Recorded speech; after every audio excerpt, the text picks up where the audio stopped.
अगर अनेक पुत्र चाहिए तो मैं नहीं आऊंगा, अपने दूत भूत को भेज दूंगा। बड़ी लंबी उम्र होगी, बड़े उच्छृंखल होंगे, उदंड होंगे, कम वक्त होंगे, नालायक होंगे, समाज को त्रस्त करेंगे, दुख देने वाले होंगे, माता पिता को परेशान करने वाले होंगे। और अगर मैं आता हूं पुत्र बन करके तो कम उम्र होगी, मात्र 16 वर्ष। 16 वर्ष समय लेकर के आऊंगा, बहुत गुणवान होऊंगा, माता पिता की सेवा करने वाले, माता पिता की आज्ञा का पालन करने वाले, समाज को सही मार्गदर्शन करने वाले, समाज को सही दिशा निर्देशित करने वाले इत्यादि। तो कम उम्र विचार करने के बाद सोचा ना, नालायक बेटा क्या फायदा। जब मां नाराज हो जाती है ना तो क्या कहती है, अगर मैं इतना जानती कि तू इतना नालायक होगा तो छठी के दिन नमक चटा करके मार देती। मां बोलती है ना, गुस्सा में बोलती है। इतना लालन पालन लाड प्यार दुलार इतना किया और तू नालायक निकल गया।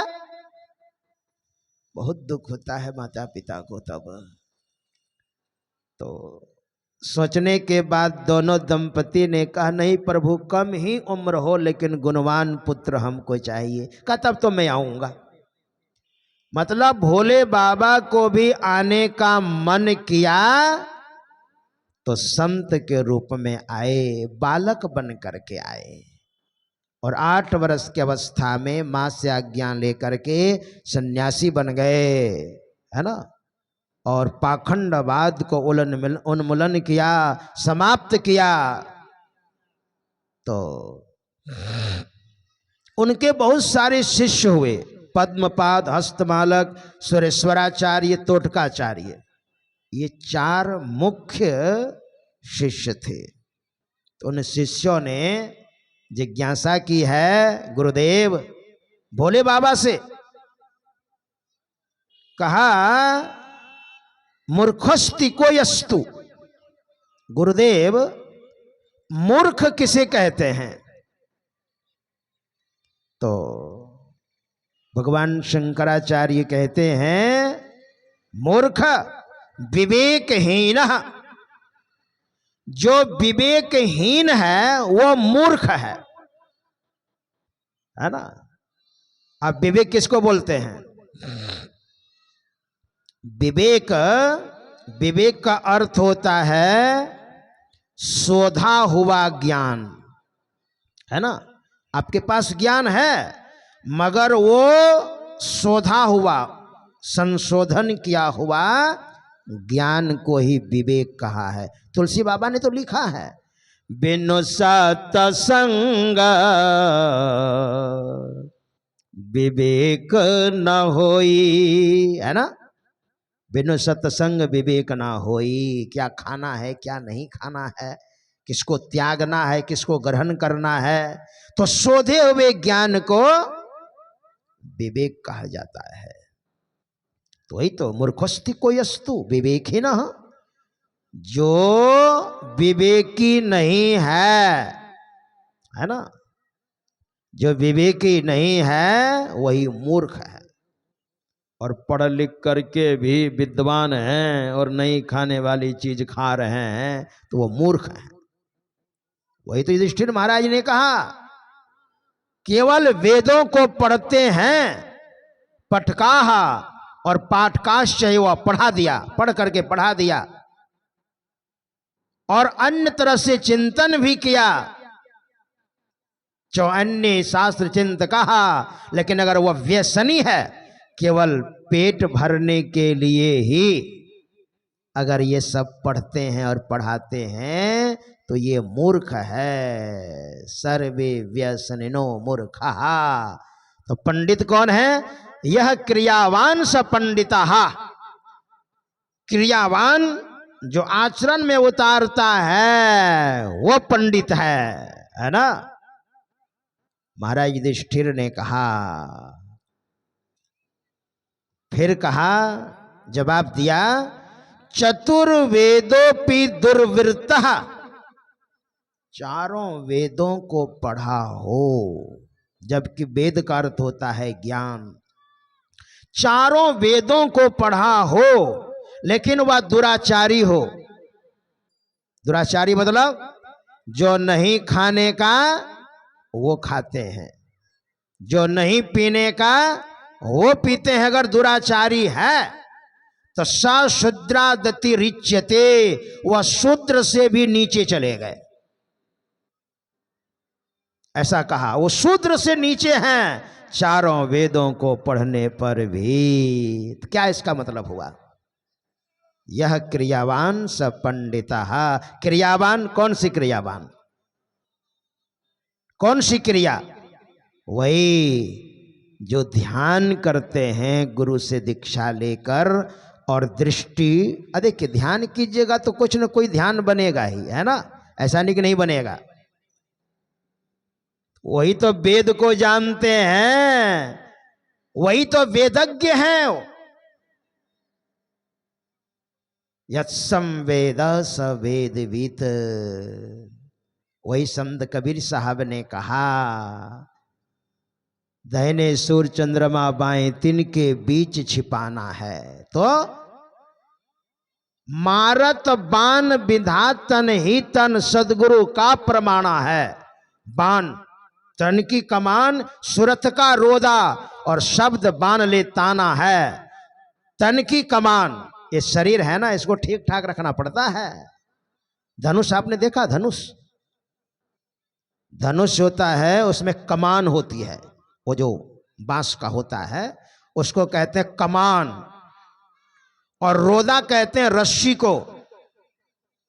बाण चलाने वाला क्या करता है? हर समय धनुष को टाइट नहीं रखता है। जब बाण चलाने की आवश्यकता पड़ती है ना, तब वो रस्सी को लगा लेते, उसको रोदा कहा। और बाण छोड़ा, काम किया, फिर उसको खोल करके रख दिया। तो संत कबीर साहब क्या कहते हैं? तन की कमान, मतलब इसको ठीक ठाक रखिए। तन की कमान ठीक ठाक कैसे रहेगा? मैंने तो बहुत बार सुना है, बाबा घुटना में बहुत दर्द है, बैठा नहीं जाता है, थोड़ा सा एक्सरसाइज वगैरह कीजिए ठीक ठाक रखने के लिए, थोड़ा प्राणायाम वगैरह कीजिए, योगा कीजिए। हमारे प्रधानमंत्री योगा करते तब न कितना स्वस्थ है ना। एक्सरसाइज कीजिए तो आप आलस को छोड़ेंगे नहीं तो कैसे होगा। तन की कमान और सुरत का रोदा। सुरत मतलब ख्याल, अपने ख्याल को एकदम सही से रखिए आप। जहां पर दृष्टि है वहां पर मन है, जहां मन है वहां पर दृष्टि है। दृष्टियोग की प्रक्रिया जब आप करते हैं तो जहां पर मन है ना, दृष्टि भी वही है। और दृष्टि और मन में बड़ा तादात्म्य में है, बड़ा ताल्लुकात है। उसी को कह दिया सूरत का रोदा, है ना, रोदा उसी को कहा है। और रस्सी को, शरीर को कमान। और शब्द बाण ले ताना है, जो गुरु ने आपको बताया है वही तो बाण है, मारिए ना। मारत बाण बिंधा तन ही तन, बाहर में नहीं अंदर में ही चलेगा वो। सदगुरु का प्रमाणा है, सदगुरु की आज्ञा है, ऐसा कीजिए।